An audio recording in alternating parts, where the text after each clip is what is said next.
বীর মুক্তিযোদ্ধা নাটোর জেলা আওয়ামী লীগের সভাপতি, সাবেক মন্ত্রী ও নাটোর ৪ আসনের সংসদ সদস্য অধ্যাপক আব্দুল কুদ্দুস আর নেই।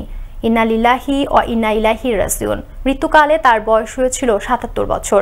১৯৬৬ সালে নাটোরের গুরুদাসপুরের খুবজিপুর ইউনিয়নের বিলসা গ্রামে জন্মগ্রহণ করেন তিনি। ১৯৬৮ থেকে ৭২ সাল পর্যন্ত বৃহত্তর রাজশাহী জেলা ছাত্রলীগের সভাপতির দায়িত্ব পালন করেন। ১৯৭১ সালের ৭ই মার্চ বঙ্গবন্ধুর ডাকে সাড়া দিয়ে মুক্তিযুদ্ধে ঝাঁপিয়ে পড়েন।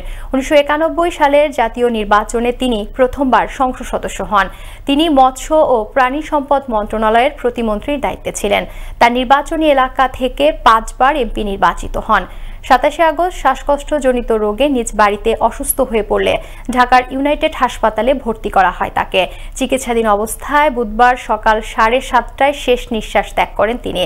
তার মৃত্যুর খবরে নাটোর জেলায় নেমে আসে শোকের ছায়া। তার সবচেয়ে বড় গুণ যেটা ছিল একটা নেতার মধ্যে, সে একজন মানবিক মানুষ। গুরুদাসপুর বড়াইগ্রাম শুধু নয়, নাটোরবাসী আমরা সবাই সকলেই শোকাহত। আল্লাহ আমাদেরকে এই শোক সামলে ওঠার তৌফিক দিক। এত নরম মনের মানুষ ছিল, এত সৌহার্দ্য মনের মানুষ ছিল, যেটা অপরিকল্প তার স্নেহবাৎসল্য। শ্বাসকষ্টজনিত কারণে অসুস্থ হয়ে পড়েন এবং তারপরে জরুরি ভিত্তিতে তাকে ঢাকা ইউনাইটেড হসপিটালে তাকে শিফট করা হয় এবং সেখানে চিকিৎসারত অবস্থায় উনি মৃত্যুবরণ করেন।